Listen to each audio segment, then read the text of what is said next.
नमस्कार मित्रों, आज मैं फिर से लेकर आ गया हूँ आपके लिए बहुत ही ज्यादा आखिरीना कहानी।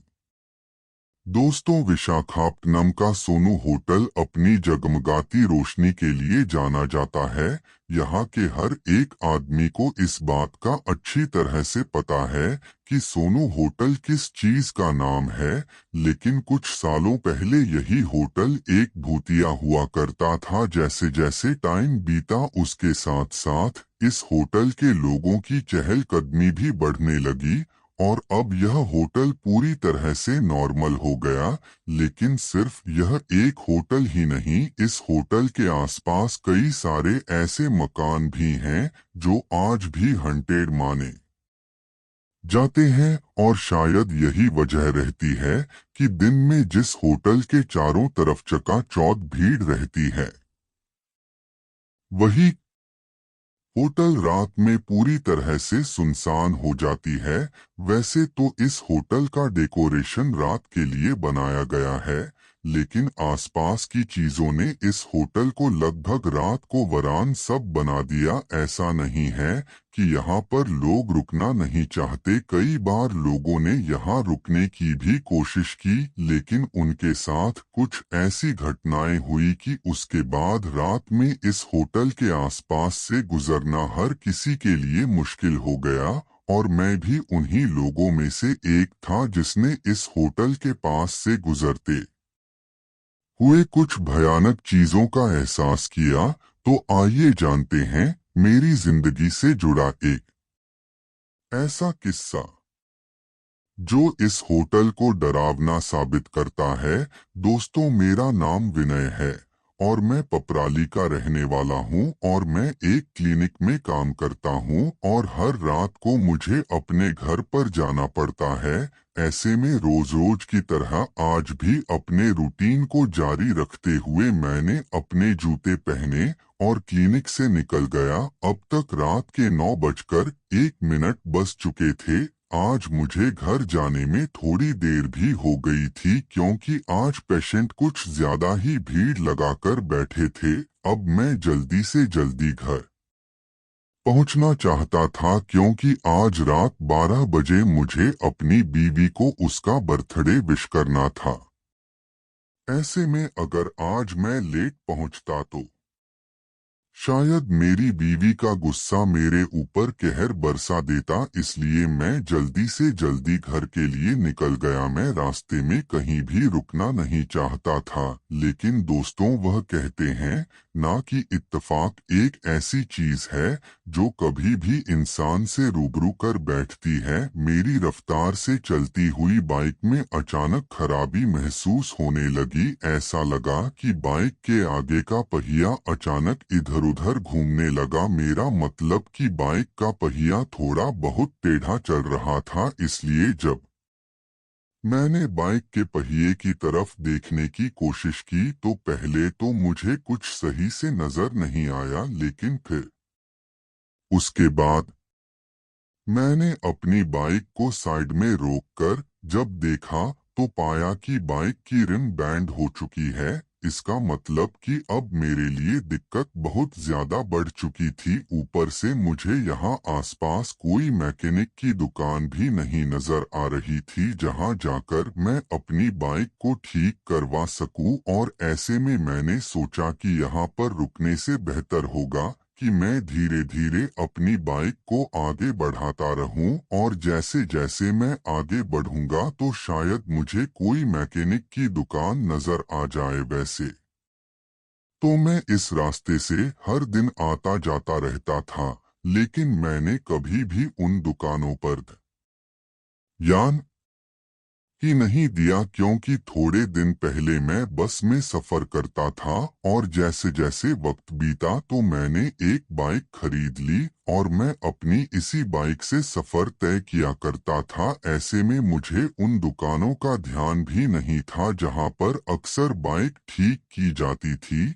लेकिन मेरे अंदर उम्मीद थी कि क्या पता मुझे कहीं पर कोई मैकेनिक की दुकान नजर आ जाए और वहां जाकर मैं अपनी बाइक को ठीक करवा सकूं। बहुत दूर तक मैं सफर तय करता रहा, लेकिन साला कोई भी मैकेनिक की दुकान वाला मिलने को तैयार ही नहीं था। एक दो दुकान जो मुझे नजर आई वह अब बंद हो चुकी थी। ऐसे में उसके बाद मैंने अपना फोन उठाया और अपने एक दोस्त अभिजीत को फोन किया, तो उसने फोन उठाते ही कहा, हाँ भाई बता क्या हुआ। इस पर मैंने उसे पूरी बात बता दी। मेरी बात सुनकर उसने कहा, अरे भाई उस सड़क के ऊपर क्या कर रहे हो, आपको पता है ना कि इतनी रात को उस सड़क पर लोग नहीं रुकते। उसकी बात सुनकर मैंने कहा, अरे भाई मुझे पता है, लेकिन क्या करूं जब मेरी बाइक ही खराब हो गई है।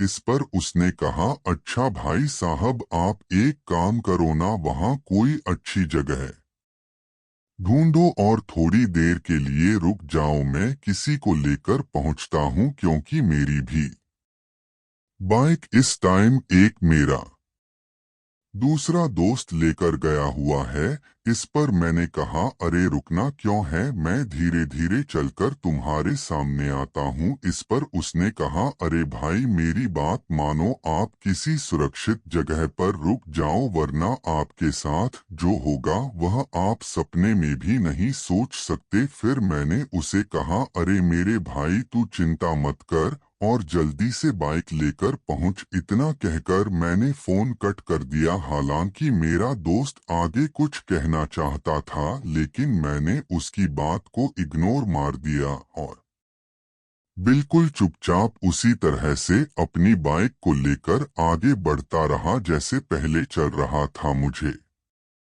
लगा कि सब कुछ एकदम नॉर्मल है, लेकिन मैं यह नहीं जानता था कि जिस सड़क पर मैं बड़े आराम के साथ चहलकदमी करते हुए आगे बढ़ रहा हूँ, वही सड़क मेरे लिए एक भयानक समय खड़ा कर सकती है।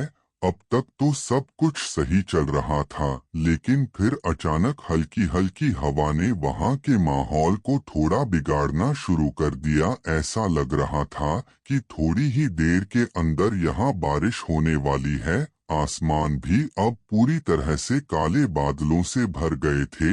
यहाँ सिर्फ केवल 5 मिनट ही हुआ, जिस पर यकीन कर पाना बड़ा मुश्किल होता है, लेकिन मुझे लगा कि समय के खेल को आखिर कौन समझ सकता है। समय कभी भी बदल जाता है। मैं भी अब कोई ऐसी जगह ढूंढ रहा था जहां मैं अपनी बाइक को खड़ा कर सकूं। इतने में मेरी हाथ की उंगली को एक बहुत जोर की चोट लगी। दरअसल यह चोट मेरे बाइक के टूटे हुए कान से लगी थी। जैसे ही उंगली पर चोट लगी तो उंगली से खून निकल नीचे गिरने लगा। खून इतना ज्यादा निकल रहा था कि आखिर में मुझे अपनी बाइक को छोड़कर अपनी उंगली को दबाना पड़ा। तब जाकर मेरी उंगली को और तब जाकर मेरी उंगली से खून का बहना थोड़ा बहुत कम हुआ, लेकिन मेरे हाथ से निकलता हुआ वह खून पूरी सड़क के ऊपर गिरा था, जिसकी वजह से सड़क पर एक छोटी सी लाइन बन गई थी। उसके बाद मैंने फिर से अपना फोन निकाला और अपने दोस्त को कॉल करने लगा। इस बार जैसे ही उसने मेरा फोन उठाया तो कहा, अरे भाई साहब क्या हुआ। इस पर मैंने उससे कहा, अरे भाई जल्दी, यहाँ पर बारिश होने वाली है। मेरी बात सुनकर मेरा दोस्त एकदम से बोल पड़ा, अरे भाई कैसी बात कर रहा है, मौसम तो बिल्कुल साफ है, मुझे तो चांद तारे साफ साफ दिख रहे हैं। उसकी बात सुनकर मैं हैरानी से बोला, ऐसा कैसे हो सकता है। उसके बाद जब मैंने भी आसमान की तरफ देखा तो मेरी आंखें फटी की फटी रह गई। मुझे अपनी आंखों पर विश्वास ही नहीं हो रहा था। दरअसल मैंने देखा कि सच में उसके कहे मुताबिक ही हो रहा था। मुझे भी आसमान में चांद और तारे साफ साफ नजर आ रहे थे। यह देखते ही मैंने उससे कहा, लेकिन भाई तू अभी तक पहुंचा क्यों नहीं है। इस पर उसने कहा, बस 5 मिनट के अंदर मेरा दोस्त तुम्हारे पास पहुंच रहा है भाई। तो एक काम करना, अपनी बाइक को किसी सही जगह पर खड़ा कर देना और मेरे दोस्त के साथ वापस आ जाना। एक तरफ से मेरा मन यह कह रहा था कि मैं अपनी बाइक को छोड़कर उसके दोस्त के साथ ना जाऊं, क्योंकि अगर मैं ऐसा करता हूं तो मेरी बाइक चोरी होने का भी खतरा था, और अगर मैं उसके साथ ना जाता तो शायद पूरी रात मुझे इसी तरह रास्ते में गुजारनी पड़ती। इसलिए आखिर में मैंने फैसला किया कि बाइक को किसी सही जगह पर खड़ा करने की कोशिश करूंगा। उसके बाद मुझे वहां से ठीक आगे एक छोटा सा मकान नजर आया। मैंने देखा कि उस मकान के अंदर एक छोटा सा बल्ब जल रहा था। वहां बाकी के मकान तो एकदम बंद पड़े थे, जैसे कि यहाँ पर कोई शमशान घाट हो। केवल एक वही मकान था जिसके अंदर मुझे हल्की हल्की रोशनी नजर आ रही थी। मैं अपनी बाइक को लेकर किसी तरह उस मकान के सामने पहुंच गया। मैंने पहली बार में दरवाजा खटखटाया, लेकिन सामने से कोई जवाब नहीं आया। 3 से 4 बार मैंने दरवाजे को खटखटाया, तब जाकर किसी ने उस दरवाजे को खोला। जैसे ही दरवाजा खुला तो मैंने देखा कि मेरे सामने एक बूढ़ा आदमी था। दरअसल उस बूढ़े से आदमी ने अपने आंखों के ऊपर चश्मा लगाया हुआ था और वह हैरानी से देखते हुए मुझसे बोला, कौन हो तुम और इतनी रात को मेरे घर का दरवाजा क्यों खटखटा रहे हो? इस पर मैंने कहा, अरे दादाजी, वो मेरी बाइक खराब हो गई है और अभी मैं इतनी रात को इस खराब बाइक को लेकर कहाँ जाऊंगा, इसलिए मैंने अपने दोस्त को फोन करके बुलाया है। तो मैं उसके साथ अपने घर तक चला जाऊंगा, लेकिन मुझे अपनी बाइक खड़ी करने के लिए बस थोड़ी सी जगह की जरूरत है, और इसलिए मैं चाहता हूं कि अगर आपके घर में मुझे थोड़ी जगह मिल जाती तो बहुत अच्छा होता। यह सुनकर पहले तो उस आदमी ने मेरी तरफ देखा और फिर मुझे अंदर आने का इशारा किया। मुझे समझ में नहीं आ रहा था कि मेरी बाइक को अंदर खड़ी करने के जाए वह मुझे अंदर क्यों बुला रहे हैं। इसलिए मैंने उस बूढ़े आदमी से कहा, अरे लेकिन दादाजी, मुझे तो अपनी बाइक अंदर खड़ी करनी है। तब उसने कहा, अरे तुम एक बार अंदर तो आओ। उसकी बात सुनकर मैंने भी गर्दन हिलाई और उसके बाद उसके पीछे पीछे उसके मकान के अंदर चला गया। मैंने देखा कि उसका मकान अंदर से एकदम शांत था। उसके अलावा मुझे और कोई भी नजर नहीं आ रहा था और उसके घर में एक अजीब सा सन्नाटा पसरा हुआ था। ऐसा लग रहा था कि उसके अलावा उसके घर में कोई दूसरा इंसान ही नहीं रहता। फिर मैंने उस बूढ़े आदमी से कहा, लगता है दादाजी आप अकेले ही इस मकान में रहते हैं। मेरी बात सुनकर उसने हंसते हुए कहा, अरे नहीं नहीं, मैं अकेला नहीं रहता, मेरे अलावा बहुत सारे लोग हैं इस घर में। उसकी बात सुनकर मैं सोच में पड़ गया, क्योंकि उसके मकान के सारे कमरे खुले हुए थे और मुझे अंदर और बाहर कोई भी नजर नहीं आ रहा था। फिर मैंने उस बूढ़े आदमी से कहा, अरे आप किस तरह का मजाक कर रहे हैं? इतने में ही मुझे एक बाइक के हॉर्न की आवाज सुनाई दी। इस आवाज को सुनकर मैं समझ गया कि शायद मेरे दोस्त ने जिस लड़के को भेजा है यह वही लड़का है। ऐसे में मैं तुरंत ही उस मकान से बाहर की तरफ जाने लगा, लेकिन तभी उस बूढ़े आदमी ने कहा, उसको भी अंदर बुला लो। उस बूढ़े आदमी की बात सुनकर मैं एक बार के लिए उसकी तरफने लगा, क्योंकि उसका व्यवहार मुझे कुछ ज्यादा ही अजीब लग रहा था। लेकिन फिर भी मैंने सोचा कि शायद मुझे कोई भ्रम हो रहा हो सकता है यह आदमी हमारा भला चाहता हो। इसलिए मैंने हाँ में सर हिलाया और फिर मैंने उस आदमी के घर के बाहर निकलते हुए अपने दोस्त के भेजे हुए उस लड़के को देखने लगा, लेकिन वह मुझे कहीं भी नजर नहीं आ रहा था। उसके बाद मुझे फिर से एक बाइक की हेडलाइट चमकती हुई नजर आई। इस बार मैंने उसको अपनी तरफ आने का इशारा किया, फिर वह हेडलाइट सीधे मेरे ऊपर आकर रुकी। मैंने देखा कि वह मेरे दोस्त की ही बाइक थी। उसने किसी लड़के को भेजा था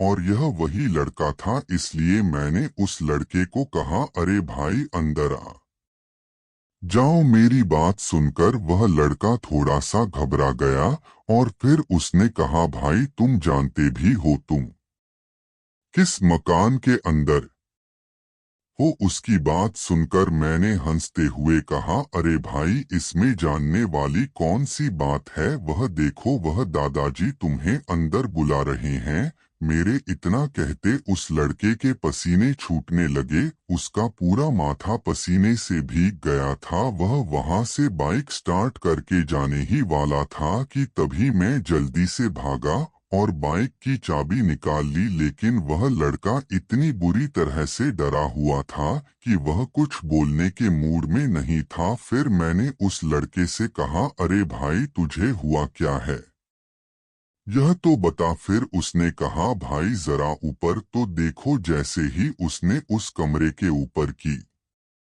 तरफ इशारा किया तो मैंने देखा कि वहां पर एक आदमी की फोटो टंगी हुई थी और उसके ऊपर एक हार चढ़ा हुआ था। ठीक से देखने पर मुझे पता चला यह वही बूढ़ा आदमी था जो मुझे अंदर आने को बोल रहा था और जिसने मुझे अभी अभी अंदर भी बुलाया था। और दूसरे ही पल वहां की लाइट एकदम से ब्लिंक करने लगी। ऐसा लग रहा था कि कुछ गड़बड़ हो रही है, लेकिन हकीकत तो यह थी कि अब मेरा पाला अब एक शैतान से पड़ चुका था और इस तरह के माहौल से बचकर निकलना मेरे लिए बड़ा मुश्किल हो गया था। लेकिन फिर भी मैंने किसी तरह से हिम्मत जुटाई और फिर उस लड़के के पीछे बाइक पर बैठ गया। मैंने उसे जल्दी से जल्दी बाइक को भगाने को कहा, लेकिन जैसे ही उसने बाइक को स्टार्ट करने की कोशिश की तो हमारे साथ वह हुआ जो अक्सर ऐसी जगहों पर होता है। ऐसी घटनाएं अक्सर उन लोगों के साथ अंजाम दे देती हैं जिस तरह से मेरी बाइक ने मेरा साथ छोड़ा था, बिल्कुल उसी तरह से अब इस बाइक ने भी हमारा साथ छोड़ दिया। हम चाहकर भी उस बाइक को स्टार्ट नहीं कर पा रहे थे।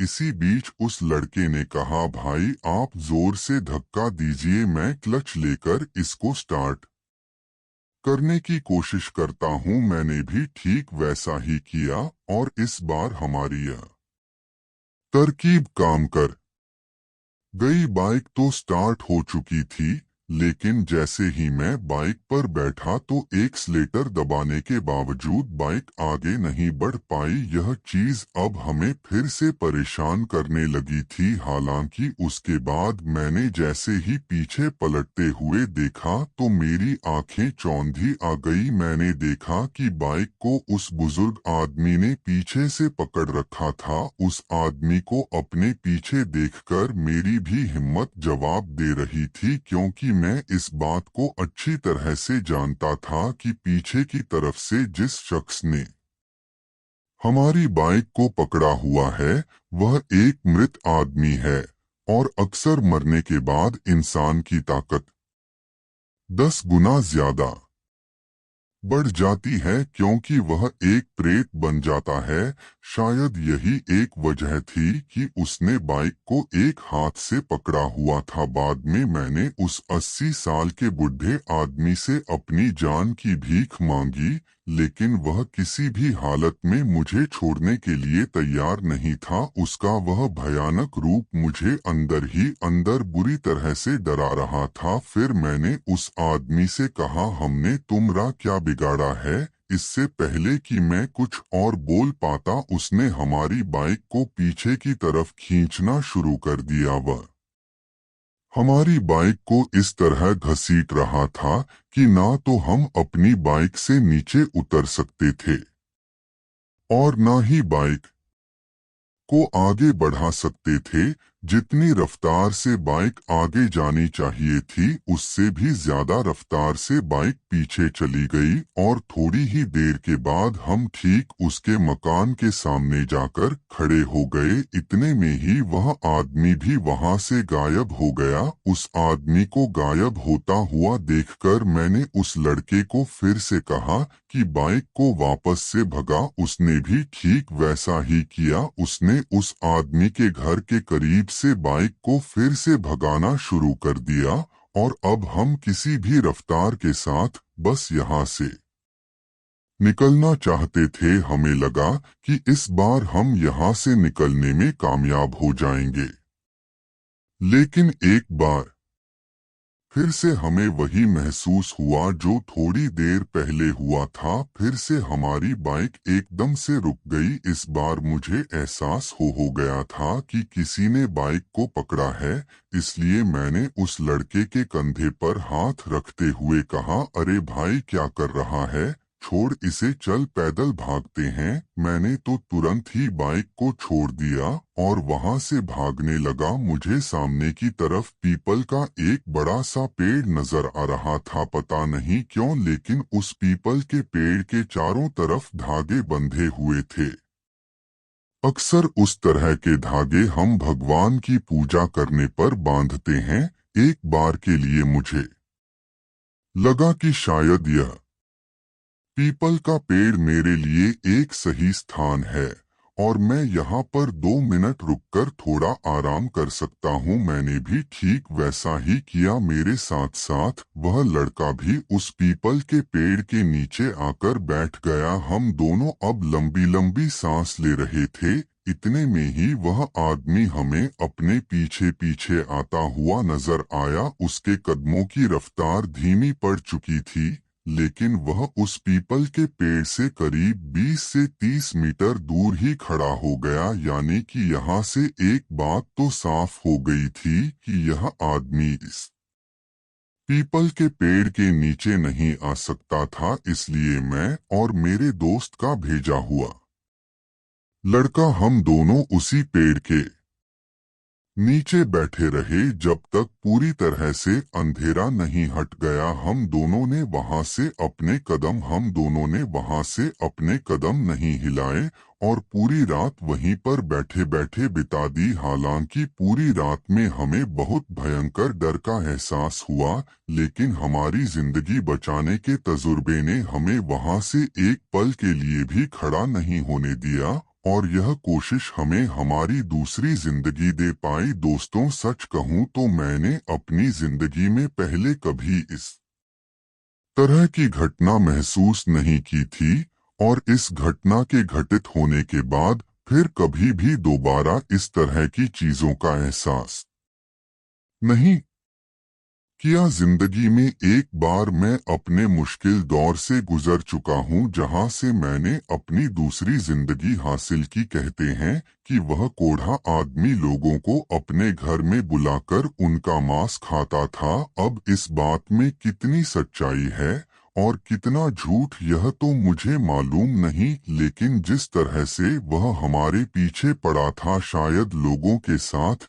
यही करता है, जिस वजह से गांव की आबादी बिल्कुल ना के बराबर हो गई थी। तो दोस्तों, यह कहानी यहीं पर समाप्त होती है। उम्मीद है कि आपको यह कहानी जरूर पसंद आई होगी। दोस्तों, अक्सर आपने ट्रक ड्राइवर की बहुत सारी कहानियां सुनी होंगी जो उन्होंने अपने सफर के दौरान हुए अनुभव को सुनाया होगा, लेकिन आज मैं आपको एक ऐसे ट्रक ड्राइवर की कहानी सुनाऊंगा जो कि ड्राइवर बनने से पहले उनके साथ बहुत सारी खौफनाक घटनाएं घटी। वह आज मैं आपको विस्तार से सुनाऊंगा। तो चलिए शुरू करते हैं। आज की पहली घटना से मुझे ठीक से तो याद नहीं है, लेकिन उस समय शायद रात के 9 बज रहे थे और उस वक्त मैं बस में सवार हुआ था। मैं आपको बता दूं कि मैं इन दिनों किसी दंगे में फंसा हुआ था और आज जब मैं किसी तरह से वहां से बाहर निकला तो मैंने सोचा कि मुझे किसी भी तरह से अपने घर जाना चाहिए। पता नहीं कौन सी अनहोनी आखिर कब जन्म ले ले और कुछ गलत हो जाए। मैं जल्दी से जल्दी यहाँ से निकलना चाहता था। जब मैं बस के अंदर बैठा था तो उस वक्त काफी ठंड हो चुकी थी। वैसे भी हमारे इलाके में ज्यादा ठंड का होना कोई बड़ी बात नहीं होती, इसलिए मैं बस की एक कोने वाली सीट में जाकर बैठ गया। हालांकि अभी भी काफी ठंड हो रही थी, तो ऐसे में मुझे लग रहा था कि आज तो मैं ठंड के मारे बस के अंदर ही मर जाऊंगा। लेकिन फिर उसके बाद जैसे ही बस स्टार्ट हुई तो चारों तरफ से उसकी खिड़की और दरवाजों को बंद कर दिया गया और अंदर की लाइट्स को जला दिया गया। लाइट के जलने के बाद मुझे थोड़ा अच्छा महसूस हो रहा था, लेकिन उस बल्ब की हल्की हल्की रोशनी से ज्यादा फर्क नहीं पड़ने वाला था। बस स्टार्ट हुई और सब यात्री जो रात के लंबे सफर में थे वह अपनी अपनी कंबल लेकर बस की ऊपर वाली बर्थ पर जाकर लेट गए। हालांकि मुझे भी लंबा सफर तय करना था, जहां पर मैं सुबह के 11 या 12 बजे के आसपास अपने घर पहुंचने वाला था। ऐसे में मुझे भी ऊपर की सीट को बुक करना चाहिए था, लेकिन मेरे पास इतने ज्यादा पैसे भी नहीं थे, इसलिए मैं नीचे की सीट पर ही बैठा हुआ था। कुछ देर के बाद बस बिरोड़ा हाईवे के ऊपर पहुंच गई। यह हाईवे दिखने में काफी आलीशान था। चारों तरफ स्ट्रेट लाइट लगी होती थी और यह इतना अच्छा दिखता था जैसे कि यहाँ पर सरकार ने काफी खर्चा किया हो। खैर, मैं इस खूबसूरती को उस ठंड भरी रात में अंदर से झांकते हुए देख रहा था तो मुझे काफी अच्छा महसूस हुआ। लेकिन इसी बीच बस को एक जोरदार झटका लगा और वह झटका इतना तेज था कि मैं तो सामने वाली सीट से ही जाटा कराया और एक बार के लिए मेरे मुंह से गाली निकल गई। कंडक्टर को गाली देते हुए मेरे साथ साथ काफी सारे यात्री भड़क गए थे और वह लगातार कंडक्टर और ड्राइवर दोनों को बुरा भला कह रहे थे।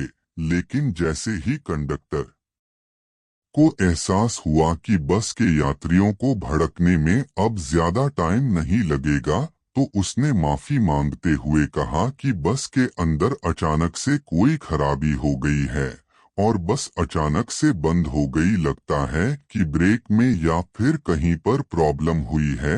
उसकी बात सुनने के बाद सभी लोगों के अंदर शांति छा गई और सभी चुपचाप यह तमन्ना लगाने लगे कि जल्दी से जल्दी बस सही हो जाए और उन्हें उनके घर घर तक छोड़ दिया जाए। लेकिन इसी बीच मेरे फोन पर एक मैसेज आया। उस मैसेज के अंदर मुझे बताया गया कि जल्दी से जल्दी तुम्हें यहाँ से निकलना होगा, क्योंकि जिस दंगे में तुमने भाग लिया था उसके 40 लोगों को बुरी तरह से पीटा गया है और उन्हें अधमर हालत में कर दिया गया। इतना सब सुनने के बाद मैं तो बुरी तरह से डर गया था। दरअसल यह फोन किसी और का नहीं बल्कि मेरे एक साथी का ही था जिसका नाम रितेश था। रितेश की पूरी बात सुन के बाद मैं समझ गया कि अब मेरे ऊपर भी कोई खतरा आ सकता है, इसलिए मैंने सबसे पहले अपने फोन को स्विच ऑफ कर दिया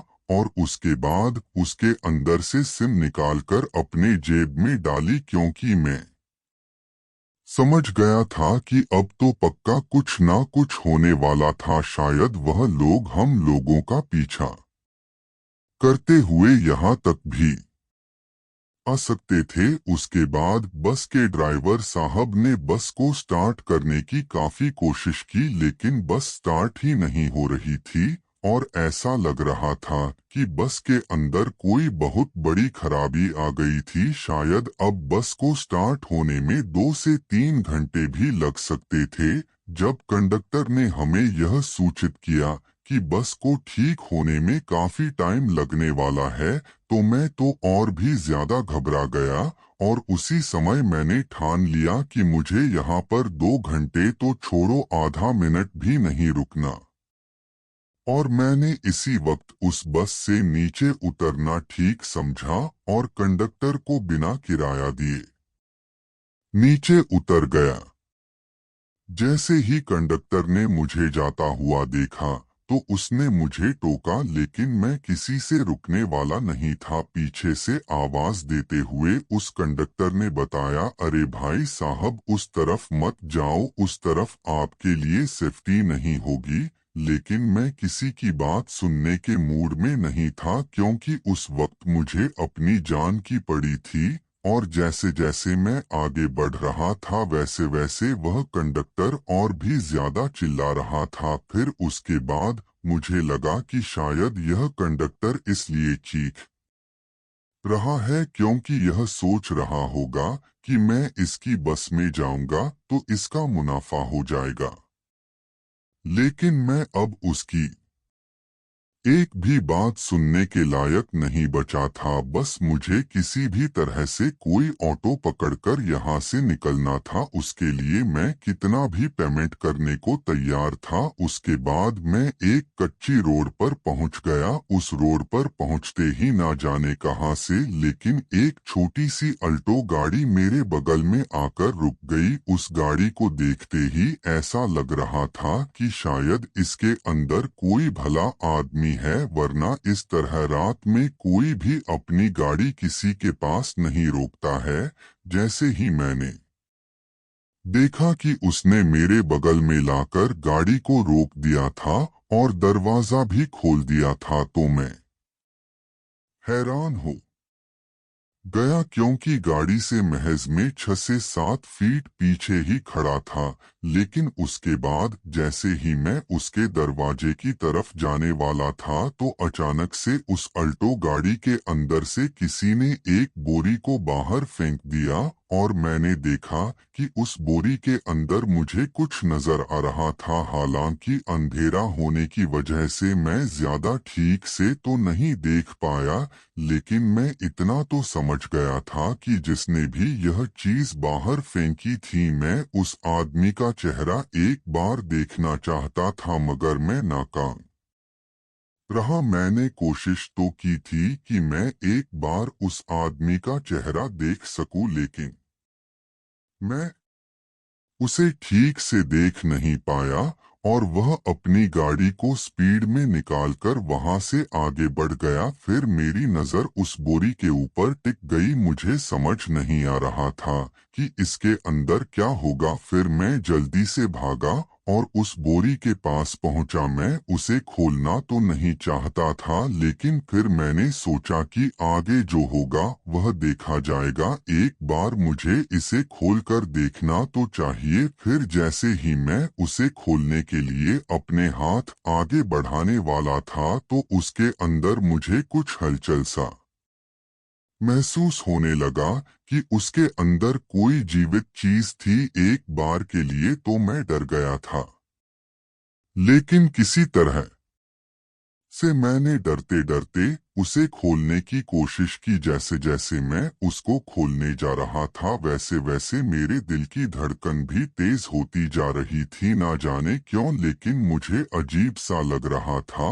और फिर उसके बाद वही हुआ जिसका मुझे डर था। मैंने उस बोरी को खोल दिया और उसे खोलते ही मैंने देखा कि उसके अंदर मुझे किसी की लाश पड़ी नजर आ रही थी। मैंने देखा कि उसका शरीर बहुत छोटा था। आप ऐसा समझ सकते हैं कि वह करीब 1.5 फुट का आदमी था, जिसके हाथ पांव काफी छोटे छोटे थे और उसके चेहरे पर दाढ़ी उगी हुई थी। उसे देखते ही मैं पूरी तरह से हैरान हो गया और मानो मैं सकपका गया था। मुझे तो समझ में नहीं आ रहा था कि आखिर ऐसा कैसे हो सकता है। उसके बाद जब मैंने उस आदमी को हिलाने की कोशिश की तो मुझे पता चला कि वह आदमी मर चुका था। लेकिन अभी अभी जो हलचल हुई थी वह किसने की थी, यह बात मेरे दिमाग में घूमने लगी और इतने में ही उस आदमी ने अपनी आंख खोल दी। लेकिन जब मैंने उसके दिल की धड़कन को चेक किया था तो मुझे एहसास हुआ था कि उसकी धड़कन अब धड़कना बंद कर चुकी थी, यानी कि अब उसकी मौत हो चुकी थी। लेकिन फिर भी जब उसने मेरा हाथ पकड़ा तो मेरा शरीर किसी बर्फ की तरह जम गया है। बार के लिए तो मुझे ऐसा लगा जैसे मैं बहुत ही भयानक सपना देख रहा हूँ, लेकिन इस सपने का अंत नहीं होने वाला। कुछ देर तक तो मैं उस चीज को इसी तरह अपनी आंखों से देखता रहा। फिर उसके बाद वह अपनी खुली आंखों के साथ अचानक खड़ा हो गया। उसके खड़े होने का अंदाज इतना ज्यादा भयानक था कि मेरे रोंगटे खड़े हो गए और डर से मेरी हालत खराब होने लगी। जब मुझे लगा कि अब यहाँ रुकना मेरे लिए ठीक नहीं है तो उसके बाद मैंने वहां से सरपट भागना शुरू कर दिया और तब तक नहीं रुका जब तक कि मैं उस सड़क को क्रॉस नहीं कर लेता। अभी मैं उसी रास्ते पर भागता जा रहा था और मेरी सांस उखड़ रही थी और तभी मुझे वह अल्टो गाड़ी नजर आने लगी और उस गाड़ी को देखते ही मेरी आंखें खुली की खुली रह गई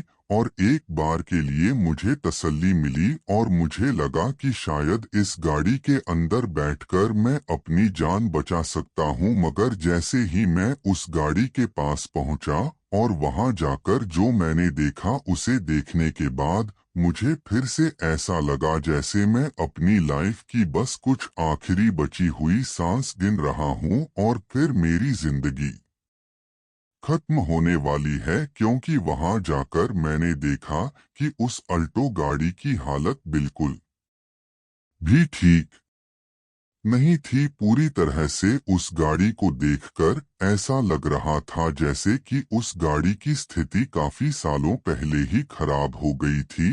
पूरी की पूरी गाड़ी धूल से सनी हुई थी। पहले तो मुझे लगा कि शायद यह वह गाड़ी नहीं है जिसके अंदर से उस आदमी को फेंका गया था, लेकिन उसके बाद जब मेरी नजर उस गाड़ी के पिछले हिस्से पर पड़ी तो मैंने देखा कि उसके नीचे की तरफ एक लाल रंग का कपड़ा लटका हुआ था और यह वही कपड़ा था जो मैंने वहां पर भी उस गाड़ी के नीचे देखा था। और अब तो यह बात बिल्कुल पूरी तरीके से पक्की हो गई थी कि मैं जिस जगह पर खड़ा हूँ वह एक भूतिया इलाका है और अब मेरी जान को खतरा है और अब मैं कभी भी मर सकता हूँ। अब तो उस कड़कती हुई ठंड के अंदर मेरा पूरा शरीर पसीना छोड़ने लगा था और अंदर ही अंदर मुझे बेचैनी होने लगी थी। ऐसा लग रहा था जैसे मैं अपने आप को सुरक्षित नहीं कर पाऊंगा। दोस्तों, वह कहते हैं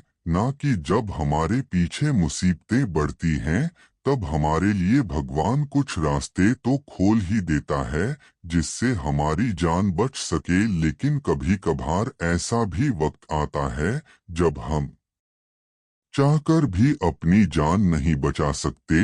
इस समय मेरे साथ भी कुछ ऐसा ही हो रहा था। मुझे कोई भी रास्ता नजर नहीं आ रहा था। एक तरफ कुआं तो दूसरी तरफ खाई। फिर मैंने सोचा कि इस अल्टो गाड़ी से आगे बढ़ना ही ठीक होगा, इसलिए मैं फिर से आगे भागने लगा। हालांकि मुझे उस पूरे रास्ते के अंदर अभी तक कोई जानवर भी नजर नहीं आया था। ऐसे में किसी गाड़ी के आने जाने की उम्मीद लगाकर रखना तो पूरी तरीके से बेकार था। इसलिए मैं अब उस सुनसान और खंडहर रास्ते पर लगातार भागता ही जा रहा था। वैसे तो इस स्थिति में मेरे पास भागने के अलावा कोई दूसरा चारा भी नहीं था, लेकिन जब मुझे लगा कि अब यह काम मुझसे पेश नहीं आएगा का तब जाकर मुझे एक बड़ा सा पेड़ नजर आने लगा और उस पेड़ के नजर आते ही मेरे दिमाग में एक आइडिया आया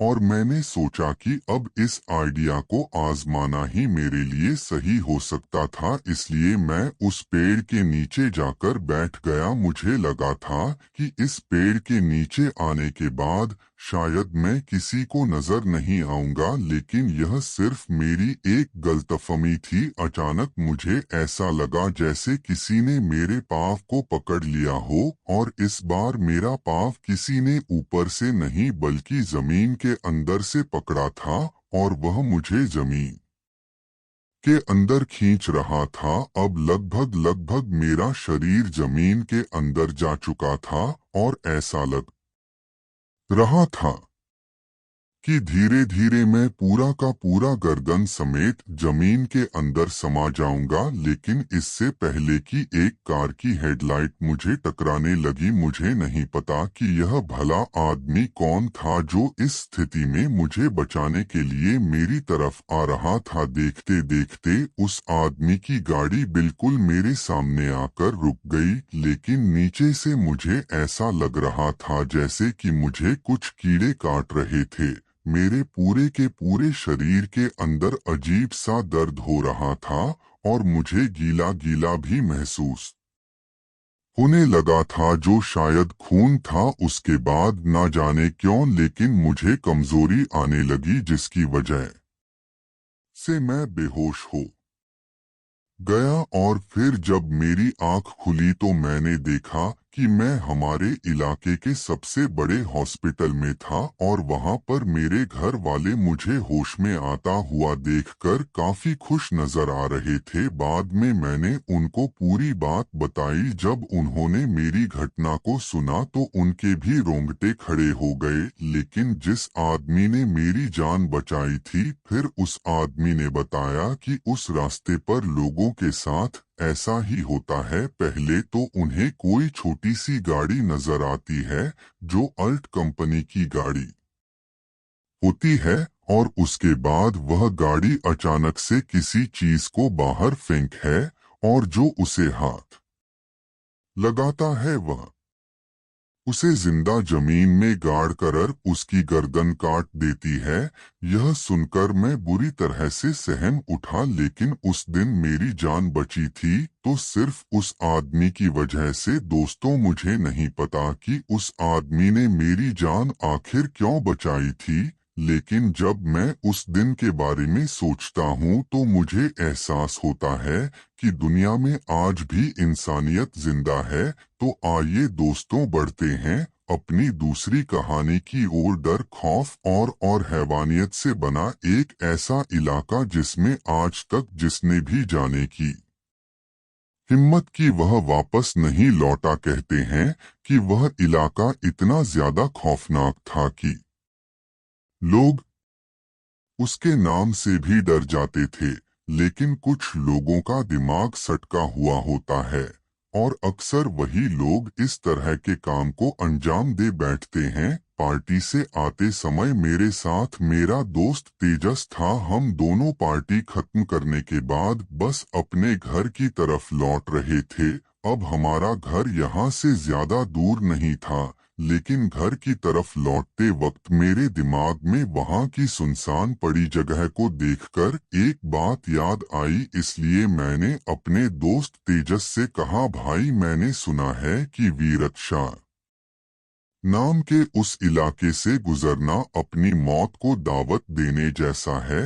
आज तक रात में उस जगह से कोई भी नहीं गुजर पाया। मेरी बात सुनकर मेरा दोस्त तेजस हल्का सा मुस्कुराया, और उसने कहा, अरे भाई, मैं इन बेतुकी बातों पर विश्वास नहीं करता। उसके इतना कहते ही मुझे हंसी आ गई, और फिर मैंने उसका मजाक उड़ाते हुए कहा, अरे भाई, मुझे पता है कि तू डरपोक आदमी है और इन चीजों से डरता है, इसलिए ही इस बात को काटने की कोशिश कर रहा है ना। तू मैंने इतना कहा ही था कि तभी मेरे दोस्त तेजस को ऐसा क्या सूझा कि उसने मेरा हाथ पकड़ते हुए कहा, चल आज मैं तुझे उसी इलाके का सफर करवा कर लाता हूँ। उसके इतना कहते ही मेरे रगों में दौड़ता हुआ खून एकदम से जम गया। जहां मैं उसे डरपोक कह रहा था तो उसने तो सारा पास ही पलट दिया। तभी मैंने अपने दोस्त तेजस से कहा, अरे मैं वहां क्यों जाऊं, बात तो तेरी हुई है,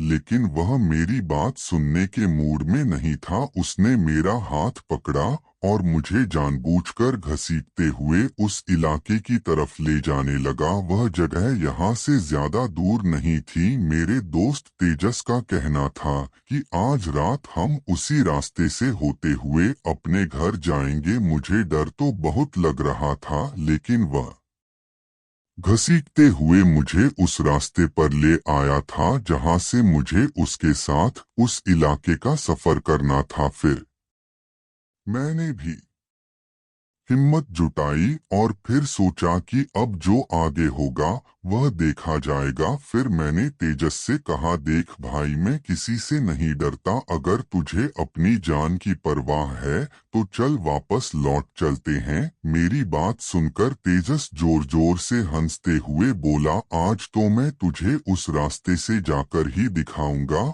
और फिर वह आगे आगे चलने लगा। अब मेरी भी हिम्मत नहीं थी कि मैं वापस पीछे मुड़कर उसी रास्ते पर जाऊं, क्योंकि यह रास्ता पहले से ही बहुत ही अजीब सा था और डरा भी था। फिर मैं हिम्मत करते हुए अपने दोस्त के साथ साथ चल पड़ा। हम दोनों जैसे ही उस इलाके में पहुंचे तो वहां का दृश्य देखकर एक बार के लिए मेरा पूरा शरीर ठंडा पड़ गया। मैंने देखा कि वह जगह इतनी ज्यादा सुनसान थी कि कोई परिंदा भी अपना पर ना मार सके। किसी इंसान को तो छोड़ो, किसी जानवर का भी नामो निशान नहीं था। हल्की हल्की रोशनी उस सड़क के चारों तरफ विराम दे रही थी, जो वहां की स्ट्रीट लाइट की रोशनी थी। हम दोनों ने काफी रास्ता तो काट ही लिया था। मुझे लग रहा था कि हम दोनों सही सलामत इस इलाके से निकल जाएंगे, और शायद इस रास्ते के बारे में लोगों ने सिर्फ बनावटी बातें ही बनाई हैं। पर तभी मुझे ऐसा लगा जैसे कि पायलों की आवाज मेरे कानों को फाड़कर निकल गई हो। इस ध्वनि ने मुझे एक बार के लिए डरा कर रख दिया था, लेकिन हैरानी तो इस बात की थी कि मेरे दोस्त के चेहरे पर इस चीज का कोई असर नहीं था। वह बड़े ही आराम से बस रास्ते पर चलता जा रहा था। इतने में ही मैंने अपने दोस्त से कहा, अरे भाई, तू थोड़ा बेवकूफ है क्या? तुझे यहाँ कोई आवाज नहीं आई जो मुझे अभी अभी सुनाई दी थी? मेरी बात सुनकर उसने कहा, लगता है तू मुझे डराने की कोशिश कर रहा है, लेकिन मैं किसी से डरने वाला नहीं हूँ। मैं समझ गया था कि यहाँ पर कुछ तो गड़बड़ है, क्योंकि जो आवाज मुझे अभी अभी सुनाई दी थी उसके बारे में मेरे दोस्त को भनक तक नहीं थी। फिर मैंने मन ही मन भगवान का नाम लिया और बस रास्ते पर चलता रहा। इस बार मेरा दोस्त एकदम से घबरा गया। उसको इस तरह से घबराया हुआ देखकर मैं उसकी तरफ ही देखता रह गया।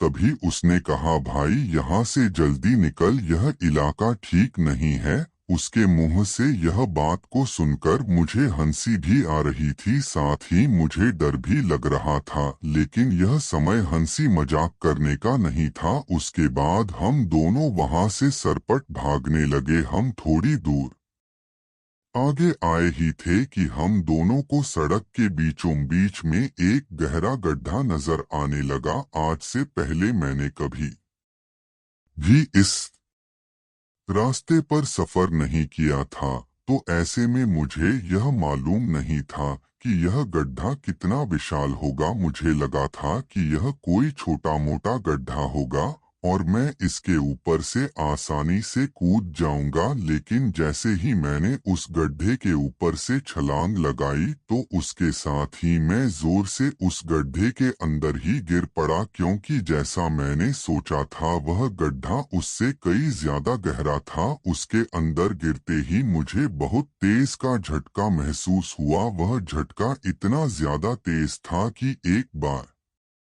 के लिए मेरी आंखों के सामने जैसे बिजली सी दौड़ गई। किसी तरह जब मैंने हिम्मत करके इधर उधर देखा तो पाया कि मेरा दोस्त मेरे बगल में घिरा हुआ था और उसकी भी बहुत बुरी हालत थी। जब मैंने ऊपर की तरफ देखा तो पाया कि हम उस गड्ढे के अंदर गिर पड़े थे और वो गड्ढा कोई छोटा मोटा गड्ढा नहीं था, वो बहुत ज्यादा गहराई में था। ऊपर की तरफ निकलना कोई बड़ी बात तो नहीं थी, लेकिन जैसे ही मैंने अपना हाथ ऊपर की तरफ बढ़ाया तो मुझे महसूस हुआ कि मुझे नीचे से पकड़कर कोई खींच रहा है। अंधेरा होने की वजह से अब नीचे का नजारा भी मुझे साफ नजर नहीं आ रहा था, लेकिन जैसे ही मैंने नीचे की तरफ अपने हाथ से टटोलने की कोशिश की तो पाया वो भी एक हाथ था जिसने मेरे दोनों पैरों को बहुत ही मजबूती से पकड़ा हुआ था। उधर मेरा दोस्त भी बुरी तरह से फंसा हुआ था। मैंने अपने दोस्त से कहा, साले मैंने तुझे कहा था ना कि हमें इस रास्ते से नहीं चलना चाहिए, लेकिन तू मेरी बात नहीं माना। अब इसका अंजाम भुगत। मैंने इतना कहा ही था कि तभी मैंने देखा कि उस गड्ढे के चारों तरफ मुझे बहुत सारी स्त्रियां खड़ी हुई नजर आ रही थी, लेकिन खौफनाक दृश्य तो उस वक्त अपनी हद पार कर गया जब हमने देखा कि उन महिलाओं के हाथ में एक एक खोपड़ी थी और वह उनका खून चूस रही थी। पता नहीं उस वक्त मेरे दोस्त को क्या हुआ कि वह जोर जोर से चिल्लाते हुए ऊपर की तरफ चढ़ने लगा। उसकी हिम्मत को देखकर मैंने भी थोड़ी कोशिश की और किसी तरह से ऊपर चढ़ने में कायम हुआ। फिर मैं जैसे ही उस गड्ढे से ऊपर की तरफ आया तो देखा कि अब वह सारी स्त्रियां एकदम से गायब हो गई थी।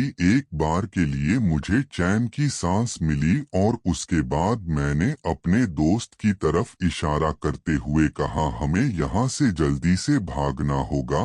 और फिर हमने तुरंत ही वहां से भागना शुरू कर दिया। थोड़ी देर तक भागने के बाद हम दोनों उस इलाके से बाहर निकलने ही वाले थे कि हम दोनों को लग रहा था कि हम सही सलामत अपने घर पहुंच जाएंगे, लेकिन वह कहते हैं ना कि जब आप बुरी ताकतों के बीच में पड़ जाते हो तब आपका हश्र भी बहुत बुरा होता। जैसे ही हम दोनों उस इलाके के आखिरी पड़ाव पर पहुंचे तो हमने देखा कि वहां की सारी दुकानें खुली हुई थी और उनके अंदर हमें सिर्फ और सिर्फ वह महिलाएं ही नजर आ रही थी जो कुछ देर पहले हमें उस गड्ढे के ऊपर दिखाई दी थी।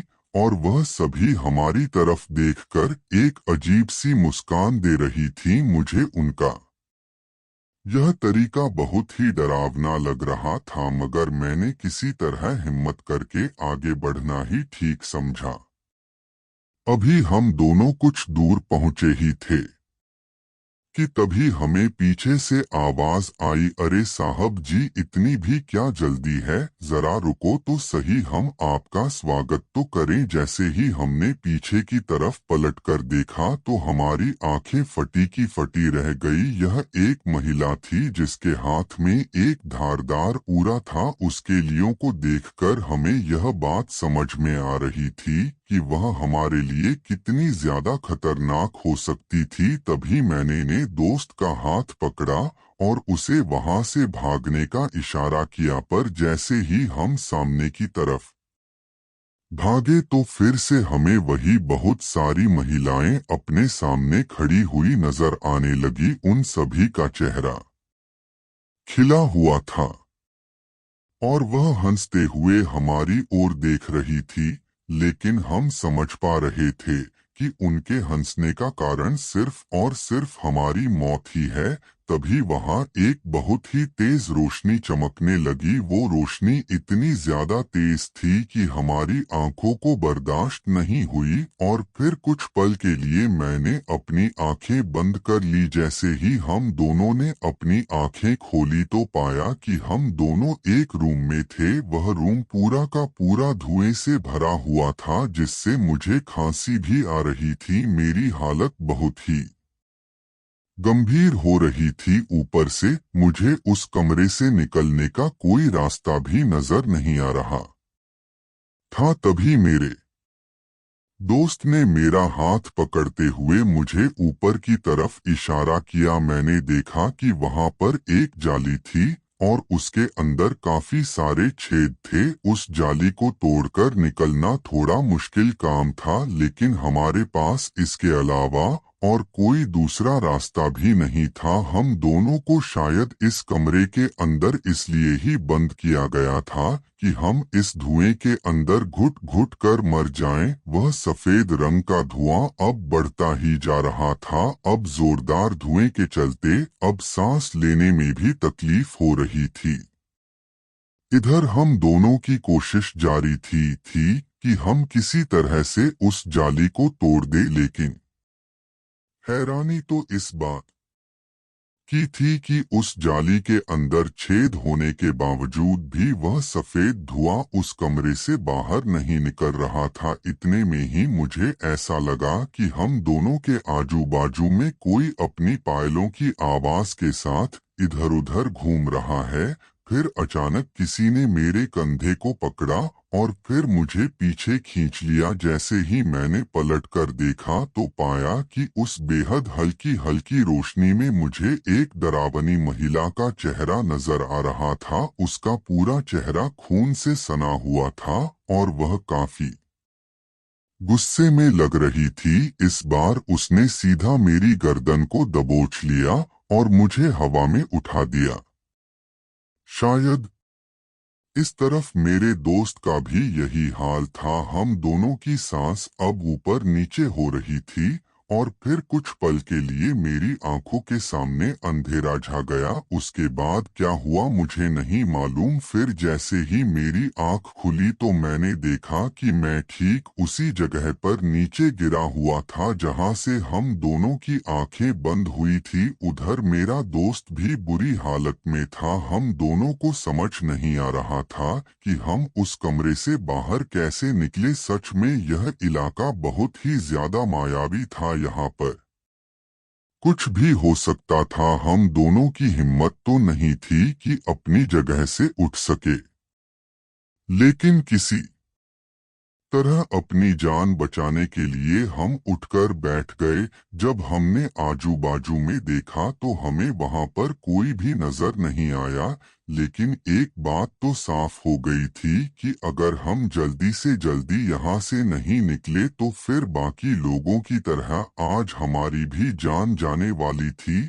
लेकिन मुझे एक बात समझ में नहीं आ रही थी कि बार बार हम मौत के चुंगल में जाकर वापस जिंदा कैसे बच जाते। हमारे साथ बार बार ऐसा ही सीन होता। इतने में ही मुझे ऐसा लगा कि मेरे गले में मुझे कुछ तेज जलन महसूस हुई हो। जैसे ही मैंने अपने गले में हाथ फेरा तो पाया कि वह एक श्री राम जी का लॉकेट था। उस लॉकेट को हाथ लगाते ही वह काफी गर्म हो गया। कहीं ना कहीं मुझे अब सारा मामला अच्छी तरह से समझ में आ रहा था कि मेरी वजह से मेरा दोस्त भी अभी तक जिंदा था और इस लॉकेट ने हम दोनों को अभी तक बचाया हुआ था। दोस्तों, कमेंट में आप एक बार जरूर जय श्री राम लिखें। मैंने अपने दोस्त को कहा, देख भाई, अभी तक इस ने हमारी बहुत मदद की है। अगर तुझे भगवान पर भरोसा है तो हम दोनों यहाँ से बचकर निकल जाएंगे। उसके बाद उसने भी गर्दन हिलाई और फिर हमने एक दूसरे का हाथ पकड़ लिया और वहां से बहुत ही हल्के हल्के कदम भटकते हुए आगे की तरफ बढ़ने लगे। पता नहीं क्यों, लेकिन उस लॉकेट को महसूस करने के बाद मेरा डर मानो जैसे गायब सा हो गया था और मैं बहुत ही आराम से उस रास्ते पर चला जा रहा था। बार बार मुझे वह महिलाएं नजर तो आती, लेकिन मुझे अब उनसे घबराहट नहीं होती, जैसे अब उनको देखने की आदत सी हो गई थी। लगभग 5 से 10 मिनट के सफर के बाद हम दोनों उस रास्ते को काटकर उस डेंजर जोन से बाहर निकल गए थे और फिर हम वापस सरपट भागते हुए अपने अपने घर पहुंचे। घर पहुंचते ही घर वालों ने भी हमें काफी डांट लगाई क्योंकि हमने इतनी देर जो कर दी थी। लेकिन फिर मैंने अपने घर वालों को पूरी बात बताई तो मेरे घर वालों ने हमेशा ही उन सब बातों को मुझे छुपाया था, लेकिन फिर उन्होंने जो बताया कि करीब 7 से 8 साल पहले उस जगह पर एक रेड लाइट एरिया हुआ करता था और उस रेड लाइट एरिया के अंदर बहुत सी महिलाएं काम करती थी, लेकिन फिर एक दिन किसी हड़ताल के चलते रात में उन सभी की मौत किसी हादसे में हुई। उसके बाद से वहां पर मौजूद काफी सारी महिलाएं अपनी हवस मिटाने के लिए लोगों का वेट करती हैं और जो एक एक बार वहां पर पहुंच जाता है वह उसका हाल बेहाल कर देती हैं और फिर उस आदमी की मौत हो जाती है। वह महिलाएं सिर्फ और सिर्फ अपनी हवस मिटाने के लिए ही ऐसा करती हैं। यह सुनकर मेरी तो रूह कप कप उठी थी, लेकिन वह तो अच्छा था कि उस दिन मैंने अपनी मम्मी का दिया हुआ वह प्रभु श्री राम जी का लॉकेट पहन रखा था। अगर उस दिन मेरे साथ वह लॉकेट और मेरी भक्ति नहीं होती तो शायद आज मैं यह कहानी आपको बता नहीं पाता और उस हवस का शिकार हो गया होता। खैर, उस दिन के बाद मैं कभी भी उस रास्ते पर नहीं गया, ना तो मैं रात में उस रास्ते पर जाने की हिम्मत करता हूँ और ना ही दिन में। अब उस रास्ते का नाम सुनते ही मेरे जहन में वह पिछला डरावना हिस्सा याद आ जाता है। तो दोस्तों, यह जिन्न की कहानी है। आशा है कि आपको वीडियो पसंद आएगा और अगर आपको वीडियो पसंद है तो कृपया वीडियो को लाइक करें और मेरे चैनल को सब्सक्राइब करें।